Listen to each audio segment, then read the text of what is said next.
Explain the component of data communication. म्हणजे आहे sender, okay, आणि हा आहे रिसिव्हर. ओके, हा काय आहे, सेंडर आहे, हा आहे रिसिव्हर. सेंडर काय करणार आहे, सेंड करणार आहे. रिसिव्हर काय करणार आहे फ्रेंड्स, रिसीव्ह करणार आहे. It is the device which send the data message. Hello friends, study with प्रथमेशमध्ये तुमचं पुन्हा एकदा स्वागत आहे. New subject data communication and computer network म्हणजेच DCN. आपण इथे DCN सुरू करत आहोत फ्रेंड. 4th सेमिस्टर आपण सुरू केलेला आहे. मायक्रो प्रोसेसरचे मी सर्व व्हिडिओ अपलोड केलेले आहेत. 4th युनिट पण अपलोड करेनच लवकरच. पण डेटा कम्युनिकेशनमध्ये आपल्याला काय बघायचे आहेत ते मी इम्पॉर्टंट प्रॉपर MSBTचे नोट म्हणजेच जे काही तुमच्या मॉडेल आन्सरमध्ये असतील ते मी ते तुम्हाला समजवणार आहे, प्लस ते तुम्हाला प्रोव्हाइड करणार आहे. तर मित्रांनो, आपला पहिला युनिट आहे fundamental of data and communications and computer network. Data communication and computer network. त्यामध्ये आपला आजचा टॉपिक फ्रेंड असा आहे की data communication and it's component. कोणते कोणते कंपोनेंट आहेत, त्याच्यावरती कोणता क्वेश्चन एक्झामला विचारला जातो, ट्रान्समीटर म्हणजेच काय, रिसिव्हर काय, मीडियम काय, मेसेज काय, प्रोटोकॉल काय. तुम्हाला प्रत्येक नोट्स अवेलेबल होणार नाही कॉलेजला, मला माहिती आहे, म्हणून मी तुम्हाला सर्व नोट्स प्रोव्हाइड करत आहे. ओके, तर आपण बघून घेऊया की हा क्वेश्चन कसं येतो, पण त्याच्या अगोदर आपण बघून घेऊया सिलेबस. ओके, तर फ्रेंड्स, सिलेबसमध्ये बघून घ्या की हा टॉपिक आहे की नाही. बघा, process of data communication and it's components, transmitter, receiver, medium, message and protocols. Okay, आता या सिलेबसच्या टॉपिकमध्ये कोणता क्वेश्चन विचारला जातो, तर हा बघा, हा MSBTमध्ये हा क्वेश्चन विचारला गेलेला आहे. समर 23ला, समर 22ला, आणि जी तुमची एक्झाम होणार आहे ती पण समरमध्येच होणार आहे.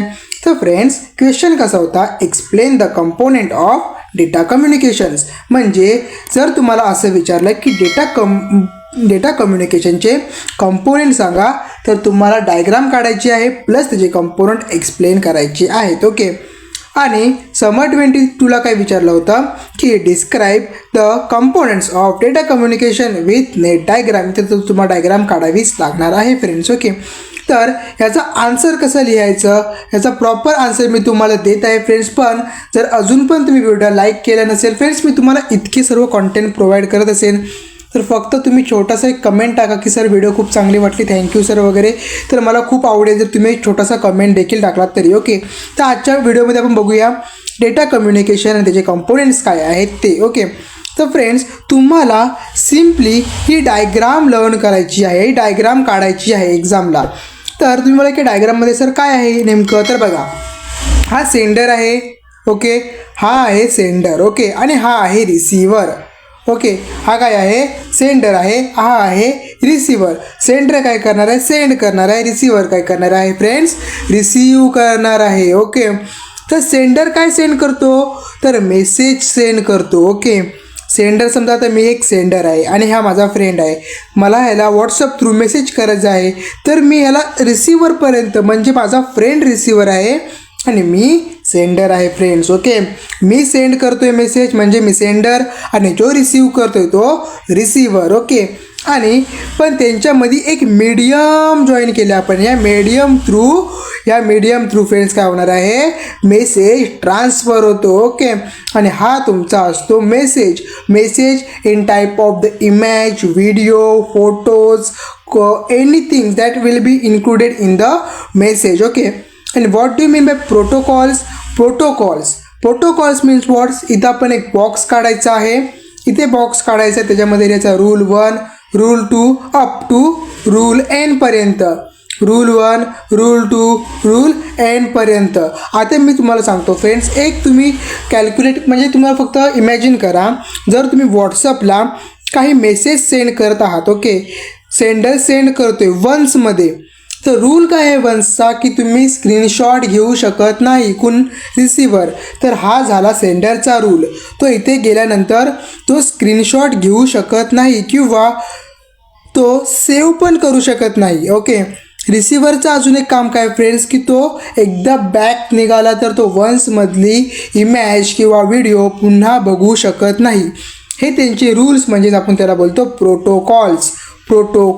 ओके, मेसेज समजला काय आहे, मीडियम काय समजला आहे. आता हे प्रोटोकॉल पण बघूया. आता हे सर्वांचं एक्सप्लेनेशन मी तुम्हाला देतो फ्रेंड्स. त्याच्या अगोदर व्हिडिओला लाईक करा प्लीज फ्रेंड्स. तुमचा एक लाईक मला खूप मोटिवेट करेल. प्लीज लाईक करायला विसरू नका. तर बघा आता फ्रेंड्स काय आहे मेसेज. पहिल्यांदा आपण बघूया मेसेज. मेसेज म्हणजेच काय आहे, it is the information to be communicate. म्हणजेच ही एक इन्फॉर्मेशन आहे जी काय केली आहे ते कम्युनिकेट केली आहे. ते popular form of informations include text, pictures, audio, video etcetera. आत्ताच तुम्हाला सांगितली जी काय पॉप्युलर इन्फॉर्मेशन आहे, म्हणजे जी काही इन्फॉर्मेशन ते काय काय कंटेंट करते, इन्क्लूड करते. एक तर टेक्स्ट करते, पिक्चर करते, ऑडिओ किंवा video etcetera. Text is converted to binary, number doesn't converted, image is converted to pixel. म्हणजेच टेक्स्ट कशामध्ये कन्वर्ट केला जातो, बायनरी फॉर्ममध्ये कन्वर्ट केला जातो आणि तो कॉम्प्युटर ॲनालाइज करतो आणि सेंड केला जातो. जे काही नंबर असतात ते चेंज होत नाही, ते कन्वर्ट करत नाही. आणि इमेज काय करते, पिक्सलमध्ये कन्वर्ट करतो. तुम्ही कॉम्प्युटर ग्राफिक्समध्ये बघितलं असेल की इमेज पिक्सलमध्ये कसे कन्वर्ट केले आणि त्या फॉर्ममध्ये मेसेज हा पास केला जातो, सेंड केला जातो. ओके. सेंडर काय करतो friends, it is the device which send the data message. म्हणजेच की काय सेंडर एक काय आहे तर डिव्हाइस आहे फ्रेंड. तो काय करतो, सेंड करतो. काय सेंड करतो, डेटा मेसेज. आता तुम्ही एक सेंडर आहात, तुम्ही सेंड काय करणार आहात, तुमचा काही मेसेज. पण आपण इथं कॉम्प्युटर DCN बघतोय म्हणून कॉम्प्युटर लँग्वेजमध्ये data message. Okay. It can be computer, work station, telephone handset etcetera.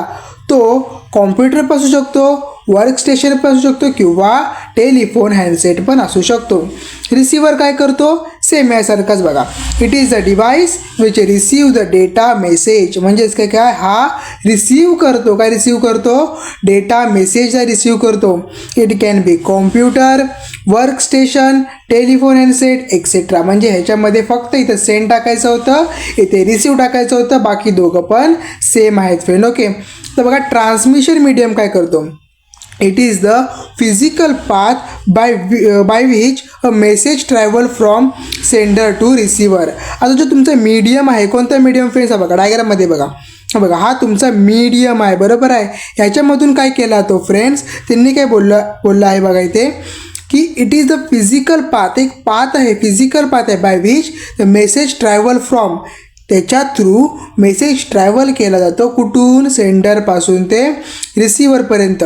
Some example include twist pair wire, coaxial cables and radio waves. Okay. Coaxial cables, radio wave and twisted pair wire. हे काय आहेत ना, हे second युनिटमध्ये तुम्हाला सर्व समजणार की कॅबल्स कोणते कोणते असतात ते फ्रेंड्स. ओके. आता फ्रेंड्स काय बघा, आता आपण बघणार प्रोटोकॉल म्हणजे ठीक आहे. It is a set of rules that governs the data communication.